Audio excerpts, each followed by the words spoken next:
Assalamualaikum warahmatullahi wabarakatuh. Di sini kami dari kelompok 3 akan mempresentasikan tentang temuan audit. Sebelum itu, terima kasih kepada teman-teman semua dan juga dosen pengampu kami, yaitu Ibu Dia Fitriati, SE MSI AKSIE.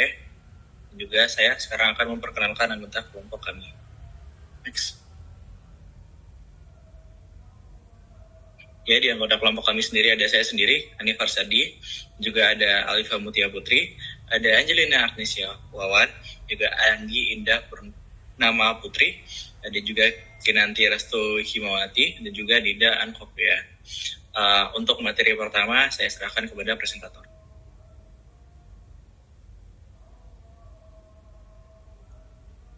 Oke, baik. Izin masuk teman-teman. Saya akan membahas mengenai yang pertama itu konsep dan definisi dari temuan audit. Jadi temuan audit itu adalah hasil atau fakta yang ditemukan auditor saat melakukan pemeriksaan. Jadi sederhananya itu auditor itu melihat apakah kegiatan dalam organisasi atau perusahaan itu sudah berjalan sesuai aturan atau belum.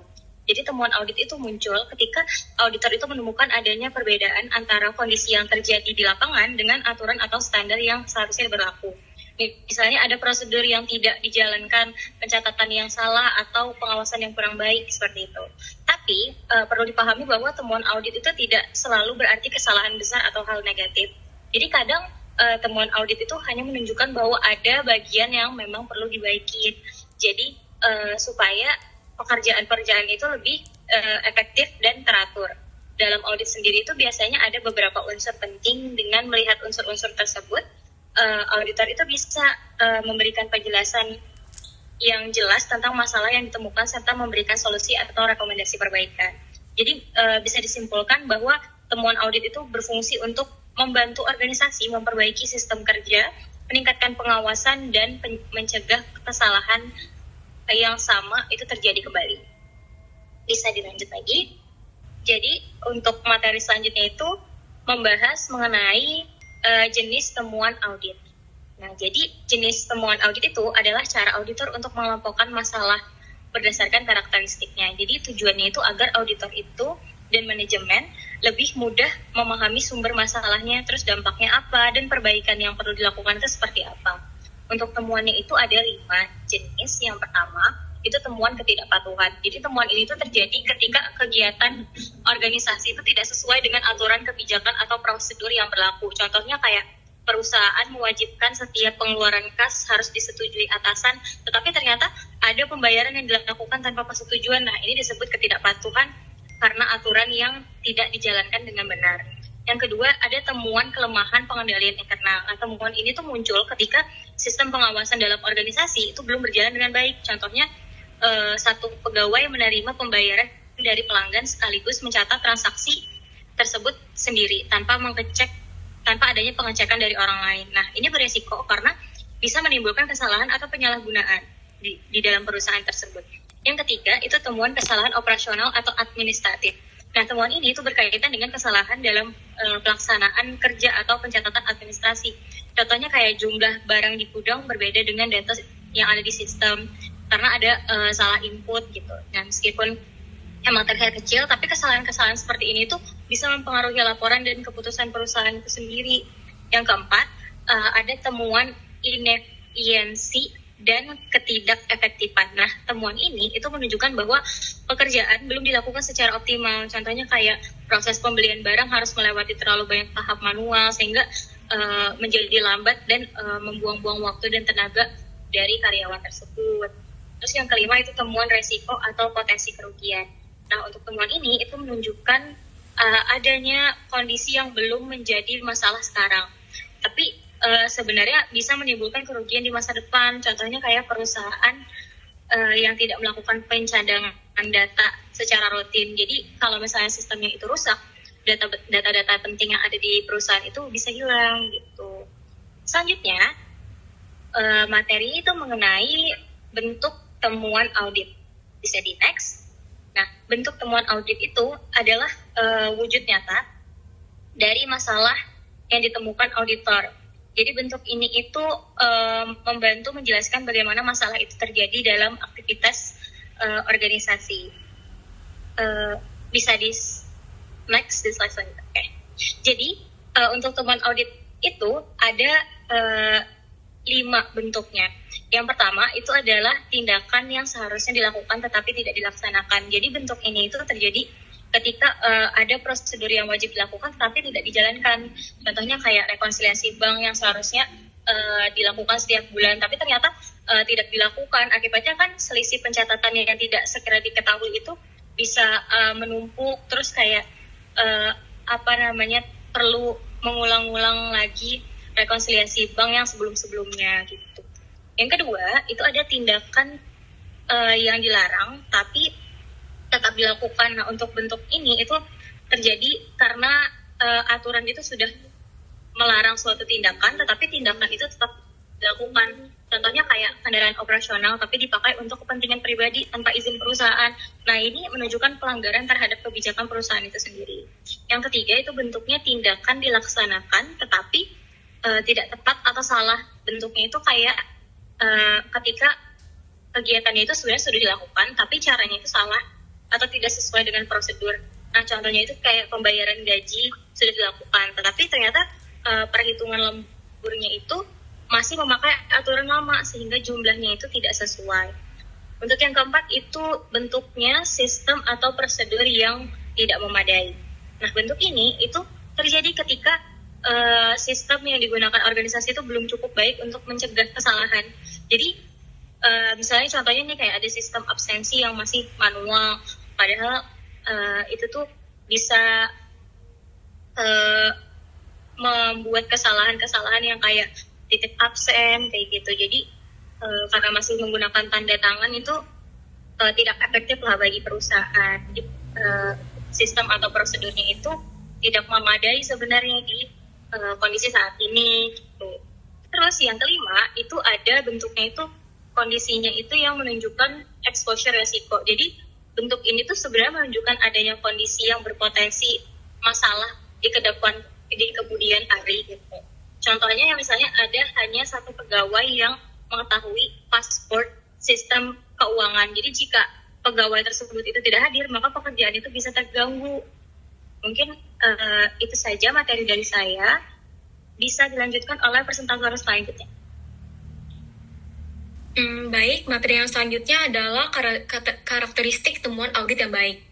Jadi menurut Sawyer, Dittenhofer, dan Seiner pada tahun 2005, kualitas temuan audit itu mencerminkan kualitas audit itu sendiri. Sebab temuan yang lemah itu dapat merusak kredibilitas audit internal, sedangkan temuan yang kuat itu dapat memperkuat posisi auditor sebagai mitra strategis organisasi. Karena temuan ini itu ketemuan audit ini pada dasarnya itu merupakan sebuah kritik yang dapat memicu respon defensif dari pihak yang diaudit. Oleh karena itu, sebuah temuan audit harus disusun secara jelas serta didukung oleh bukti memadai agar tidak mudah dibantah ataupun diabaikan. Jadi berikut ada 6 karakteristik temuan audit yang baik. Jadi yang pertama adalah signifikan. Jadi temuan audit yang baik itu harus cukup signifikan untuk dilaporkan kepada manajemen karena tidak semua kelemahan itu perlu dijadikan sebagai temuan audit formal.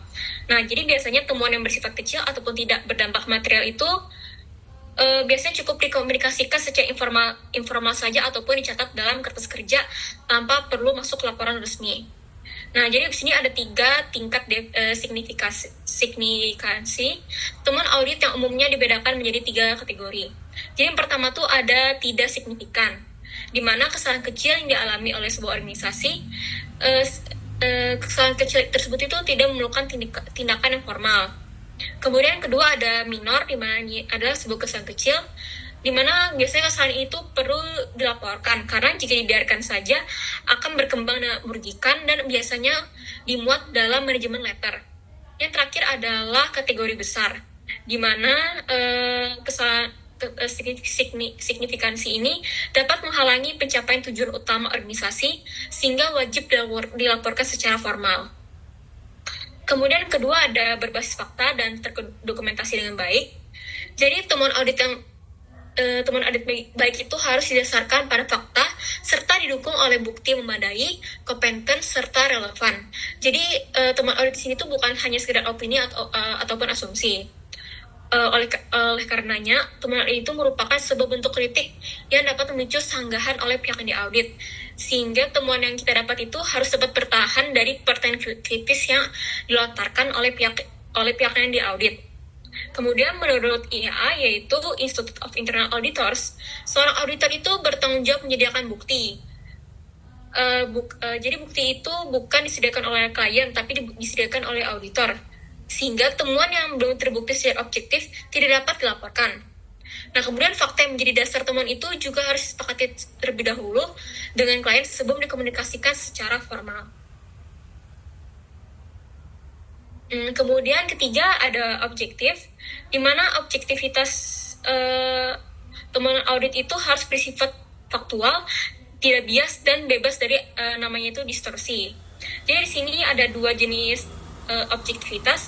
Yang pertama adalah objektivitas substansi, di mana seorang auditor itu harus menilai kondisi berdasarkan situasi saat kejadian itu berlangsung, bukan menggunakan informasi yang sifatnya baru ataupun sekedar mengganti pertimbangan manajemen dengan pendapatan auditor sendirinya. Kemudian kedua itu ada objektivitas penyajian, di mana temuan audit itu harus disampaikan dengan bahasa yang netral, serta tidak menimbulkan reaksi yang defensif dari klien. Misalnya, kita tuh lebih menggunakan kata-kata yang sifatnya itu kayak seperti kondisi, daripada kita menggunakan kata kekurangan. Kemudian keempat adalah jelas dan mudah dipahami. Jadi, temuan audit yang baik itu harus dikomunikasikan dengan cara yang mudah dipahami dan bersifat logis. Jadi, practice advisory 2420 strip 1 dari SPPIA, di mana itu mengenai kualitas kriteria komunikasi yang menyebutkan bahwa komunikasi yang baik itu harus memenuhi 5 kualitas berikut ini. Yang pertama adalah objektif, di mana sifatnya ini faktual dan bebas dari distorsi. Yang kedua adalah jelas, di mana sifat itu mudah dipahami, logis, serta tidak membingungkan. Yang ketiga adalah ringkas, di mana ini adalah langsung ke sasarannya tanpa rincian tidak perlu. Yang keempat adalah konstruktif, di mana isi dan nadanya itu membantu klien menuju perbaikan. Dan yang terakhir adalah tepat waktu, di mana hal ini dikeluarkan tanpa penundaan agar tindakan perbaikan itu dapat segera dilakukan oleh klien. Kemudian yang kelima adalah membuat elemen-elemen yang lengkap. Jadi temuan audit yang baik itu umumnya harus mencakup elemen-elemen berikut agar temuan itu nanti saling melengkapi untuk membentuk sebuah argumen yang kuat bagi dilakukannya tindakan perbaikan. Jadi di sini ada 7. Yang pertama adalah latar belakang. Jadi di sini tujuannya adalah mengapa hal ini penting, dikarenakan informasi konteks yang membantu pembaca itu memahami situasi secara menyeluruh. Kemudian kedua ada kriteria, apa yang seharusnya ada, di mana yang ada itu harusnya ada standar, tolak ukur, ataupun ekspektasi yang nantinya digunakan sebagai dasar untuk evaluasi. Kemudian ketiga ada kondisi, yaitu apa yang ada ataupun terjadi, di mana ada fakta aktual yang ditemukan auditor melalui observasi, pengujian, serta analisis. Kemudian yang keempat itu ada penyebab. Di sini pertanyaan kuncinya adalah mengapa terjadinya perbedaan. Jadi alasan terjadi perbedaan itu biasanya penjelasan di sini adalah alasan terjadi perbedaan antara kondisi aktual dan kriteria. Kemudian kelima ada dampak. Pertanyaan kuncinya di sini adalah lalu kenapa, kemudian apa akibatnya. Jadi di sini adalah mengenai risiko ataupun kerugian aktual maupun potensial yang ditanggung oleh organisasi. Kemudian keenam itu ada kesimpulan. Jadi pertanyaan kuncinya adalah apa maknanya. Jadi di sini kesimpulan itu mempertimbangkan profesional yang didukung oleh fakta, bukan sekedar ringkasan. Kemudian terakhir ini ada rekomendasi. Jadi di sini apa yang harus dilakukan oleh pihak yang telah diaudit. Jadi di sini mereka itu disarankan untuk melakukan tindakan perbaikan yang sifatnya positif, spesifik, serta identifikasi siapa yang bertanggung jawab atas kesalahan yang ditemukan. Kemudian terakhir adalah dapat dipertanggungjawabkan dibagi atas 3 hal. Yang pertama adalah melewati penelaan pengawasan, di mana setiap temuan audit itu harus ditinjau dan disetujui oleh penyelia sebelum dilaporkan, baik dilaporkan secara manual maupun elektronik.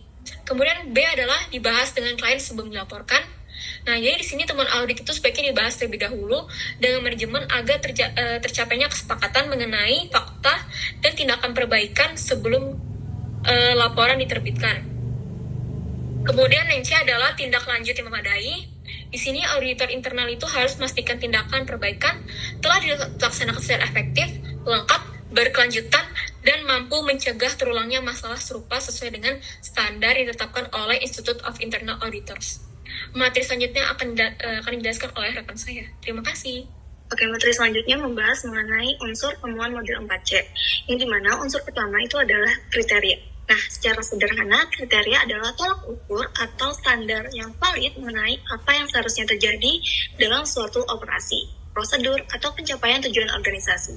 Dan sederhananya, kriteria itu menjawab pertanyaan terkait standar apa sih yang harus dipenuhi. Nah, namun perlu diperhatikan bahwa standar ini tuh tidak boleh diterapkan begitu saja secara sepihak oleh auditor.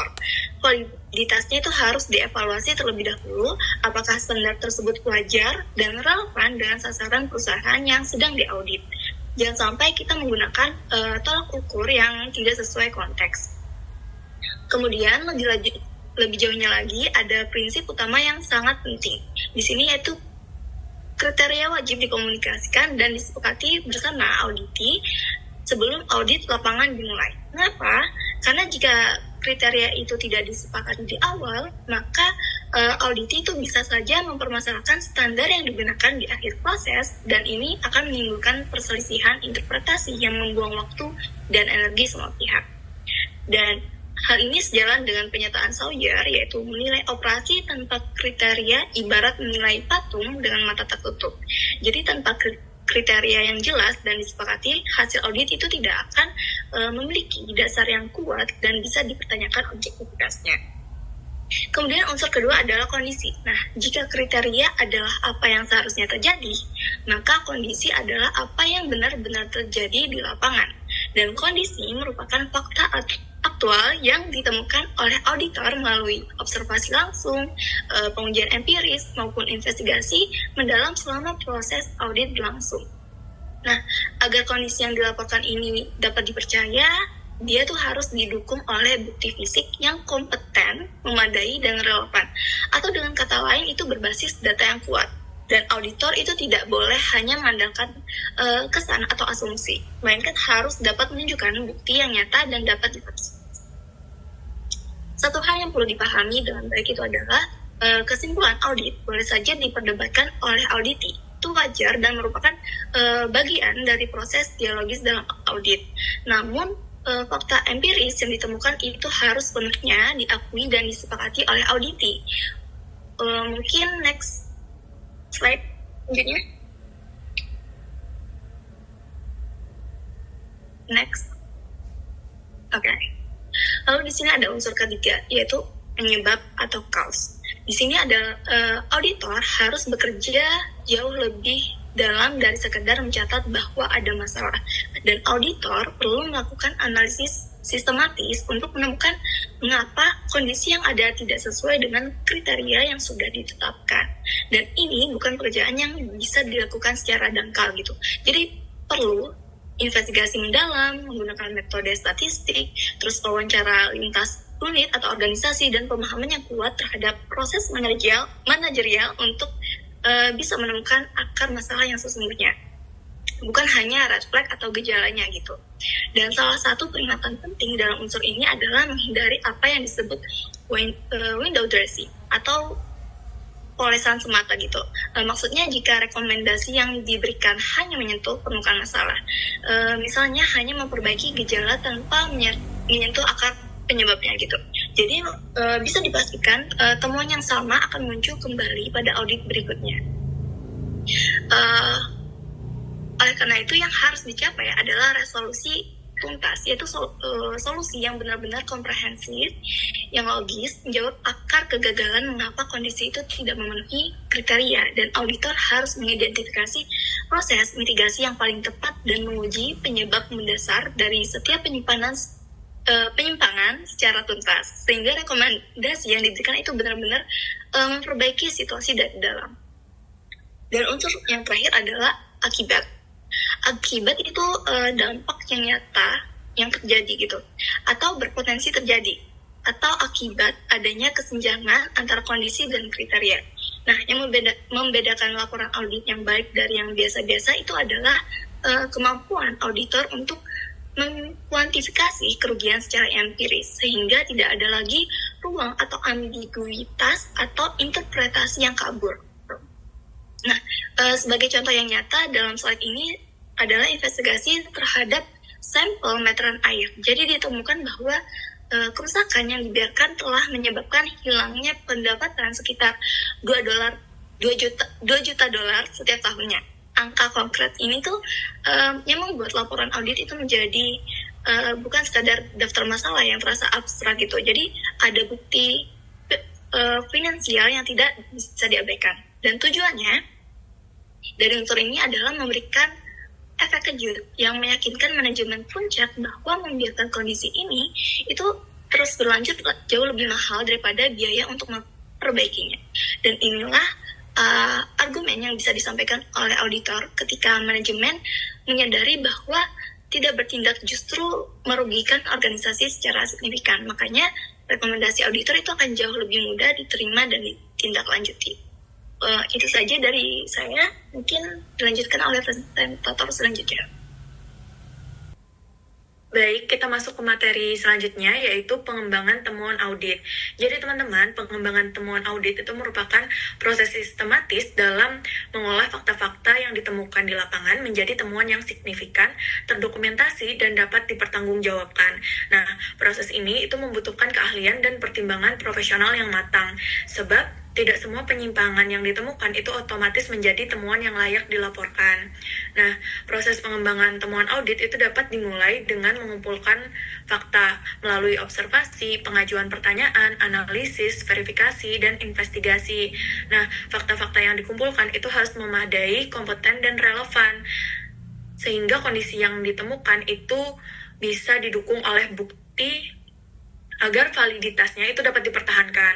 Nah, tahapan selanjutnya adalah membuktikan temuan, di mana beban pembuktiannya itu masih berada di auditor. Nah, suatu temuan baru itu layak dilaporkan apabila telah melalui proses pembuktian yang mendalam, sehingga kebenarannya dapat diyakini secara objektif dan rasional. Nah, temuan yang telah didapatkan itu kemudian harus ditinjau secara kritis. Auditor tuh harus meninjau temuannya secara kritis dengan memeriksa secara teliti alasan-alasan yang berpotensi mengandung kesalahan untuk memastikan bahwa temuan tersebut tetap valid, kuat, dan logis.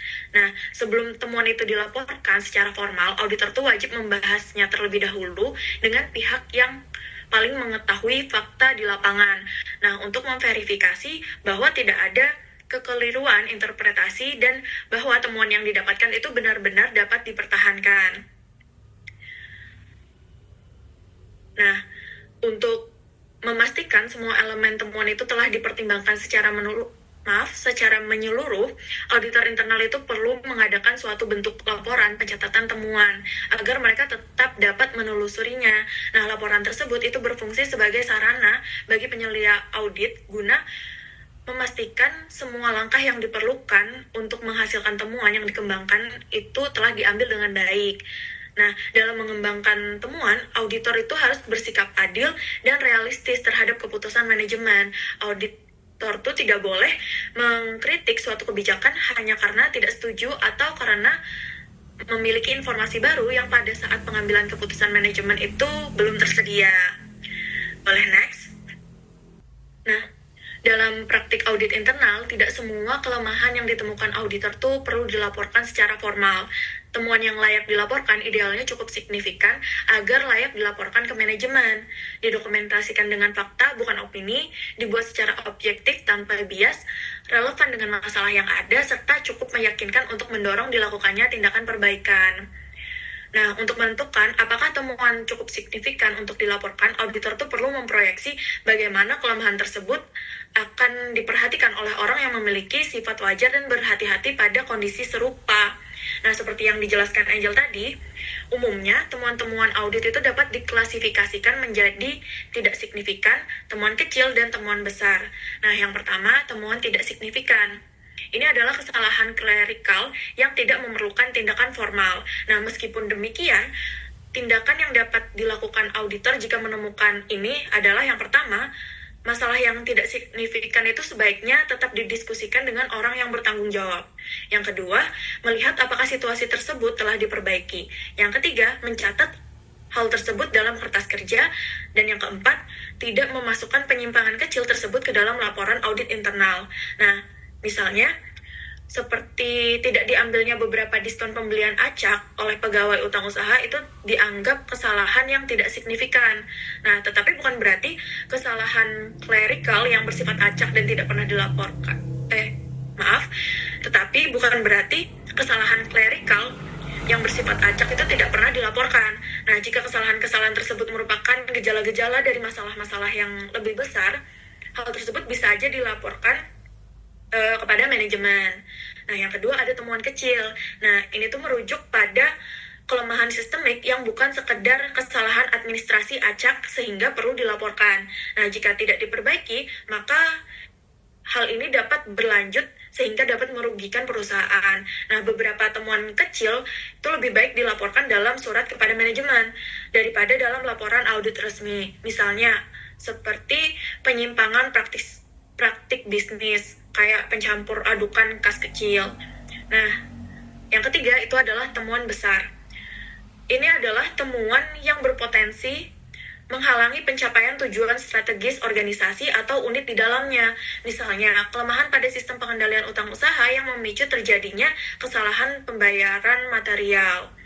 Nah, dalam menilai signifikansi temuan, auditor tuh harus mempertimbangkan konsep menambah nilai. Nah, temuan dan rekomendasi yang berkualitas itu diharapkan mampu memberikan dampak positif seperti efisiensi finansial, peningkatan layanan, maupun perbaikan tata kelola. Nah, sekian dari saya.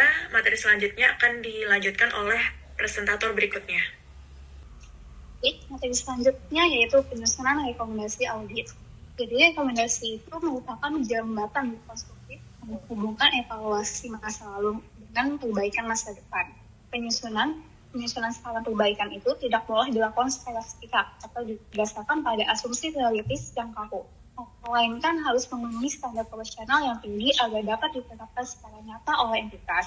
Adapun hal-hal yang harus diperhatikan dalam penyusunan rekomendasi audit itu yaitu yang pertama harus berorientasi pada akar penyebab. Jadi sebuah rekomendasi yang efektif itu harus diarahkan langsung untuk mengeliminasi akar masalah atau penyebabnya, bukan sekedar menyembuhkan gejala yang tampak di permukaannya saja. Selanjutnya harus bersifat positif dan spesifik. Jadi saran perbaikan itu harus dinyatakan secara positif dan bersifat spesifik mengenai apa yang harus dicapai oleh manajemen. Selanjutnya yaitu kelayakan implementasi. Jadi dalam penyusunan rekomendasi itu, auditor internal wajib mempertimbangkan aspek ekonomi dan kelayakan praksisnya. Dan yang terakhir itu harus menghormati otoritas manajemennya. Jadi seorang auditor itu harus menyadari batas kewenangan profesional mereka dengan cara memberikan saran mengenai apa yang harus diperbaiki. Namun menyerahkan metode teknis pelaksanaan sepenuhnya itu kepada kreativitas manajemen operasional. Selanjutnya yaitu komunikasi temuan audit. Jadi proses penyusunan temuan itu tidak akan memberikan nilai tambah apabila tidak dikomunikasikan secara efektif melalui saluran pelaporan yang tepat. Jadi komunikasi temuan audit itu melibatkan serangkaian interaksi formal, keahlian interpersonal, serta mekanisme kendali mutu yang ketat sebelum hasil kerja tim lapangan itu diserahkan kepada manajemen kerja. Jadi dalam komunikasi temuan audit ini ada beberapa hal-hal yang harus diperhatikan. Yang pertama yaitu pembahasan temuan itu dengan klien. Jadi sebelum sebuah temuan itu dituangkan ke dalam laporan resmi yang bersifat permanen, auditor itu wajib melaksanakan pembahasan mendalam dengan pihak manajemen operasionalnya. Selanjutnya itu harus pencatatan temuan secara terstruktur. Jadi setiap hasil komunikasi dan kesepakatan yang dicapai selama pembahasan itu harus didokumentasikan secara formal ke dalam catatan kertas kerja audit. Selanjutnya keahlian komunikasi dan pendekatan persuasif. Jadi penyampaian temuan itu menuntut keahlian komunikasi tertulis dan misalnya prima dari seorang auditor. Selanjutnya itu pengelolaan pengawasan. Jadi sebelum gap laporan akhir itu diproduksi dan didiskusikan kepada direksi atau komite auditnya, seluruh materi komunikasi temuan wajib itu melewati proses penelaahan pengawasan yang ketat oleh senior auditor atau manajemen audit. Ini akan dijelaskan oleh Pak. Oke teman-teman, sekarang kita masuki ke materi temuan berbasis risiko. Jadi sebenarnya sih apa sih temuan berbasis risiko itu? Temuan berbasis risiko atau risk-based audit finding adalah temuan audit yang disusun dengan mempertimbangkan tingkat risiko suatu permasalahan terhadap pencapaian tujuan organisasi. Nah, di dalam pendekatan ini, auditor itu tidak hanya mengidentifikasi kelemahan pengendalian atau ketidaksesuaian prosedur, tetapi juga menilai kemungkinan dampak risiko yang timbul di masa depan. Nah, kira-kira gimana sih karakteristik dari temuan audit berbasis risiko itu? Nah, yang pertama tuh karakteristik pertama apa? Yaitu berorientasi pada tujuan organisasi. Nah, dalam pendekatan audit berbasis risiko, setiap temuan audit itu harus dikaitkan dengan tujuan yang ingin dicapai oleh organisasi itu.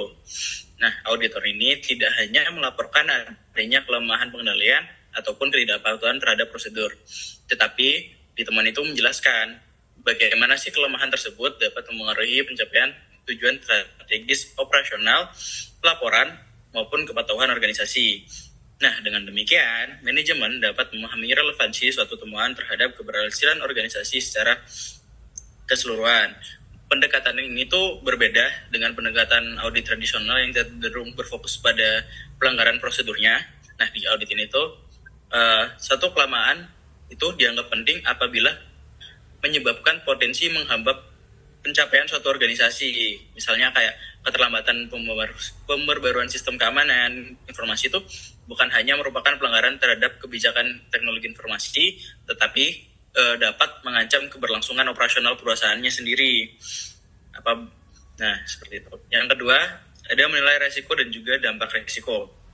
Karakter utama lainnya dari temuan audit berbasis risiko adalah adanya penilaian terhadap kemungkinan terjadinya risiko atau likelihood dan juga dampak yang akan ditimbulkan atau impact. Nah, auditor di sini tidak hanya mengidentifikasi masalahnya, tetapi juga melakukan evaluasi terhadap tingkat ancaman yang ditimbulkan dengan masalah tersebut. Nilai ini membantu organisasi menentukan prioritas dalam melakukan perbaikan pengalokasian sumber daya. Nah, kemungkinan risiko menggambarkan seberapa besar peluang suatu kejadian akan terjadi, sedangkan dampak risiko itu menggambarkan tingkat kerugian yang dapat dialami organisasi apabila kejadian tersebut tuh benar-benar terjadi. Nah, dampak tersebut dapat berupa seperti apa sih? Dapat berupa seperti kerugian finansial, gangguan operasional, kerusakan reputasi, pelanggaran hukum, maupun hilangnya kepercayaan dari pemangku kepentingan. Nah, ini kita masuki ke karakteristik yang ketiga,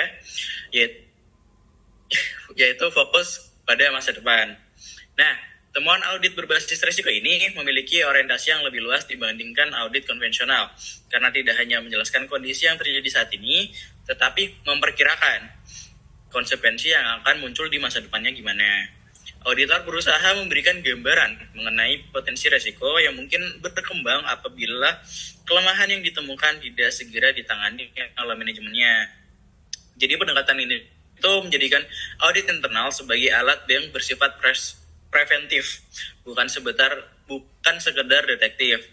Audit tidak hanya berfungsi mengidentifikasi kesalahan yang telah terjadi, tetapi juga membantu organisasi mengantisipasi masalah yang mungkin akan muncul di kemudian harinya. Dengan demikian, manajemen dapat mengambil langkah perbaikan sebelum resikonya berkembang menjadi kerugian yang nyata. Lalu kita masuk ke poin terakhir, yaitu poin keempat, memprioritaskan temuan berdasarkan tingkat risiko. Dalam audit berbasis risiko, tidak semua temuan dianggap memiliki tingkat kepentingan yang sama. Temuan audit diklasifikasikan berdasarkan tingkat risiko yang ditimbulkannya, sehingga organisasi dapat memusatkan perhatian pada masalah yang paling kritis terlebih dahulu. Proses prioritasi ini penting karena sumber daya organisasi untuk melakukan perbaikan biasanya terbatas. Nah, temuan dengan tingkat risiko tinggi umumnya memerlukan tindakan korektif yang segera karena berpotensi menimbulkan dampak yang signifikan terhadap organisasinya. Sebaliknya, temuan dengan tingkat risiko yang rendah itu dapat ditangani dalam jangka waktu yang panjang tanpa menimbulkan ancaman yang serius. Itu saja materi dari saya.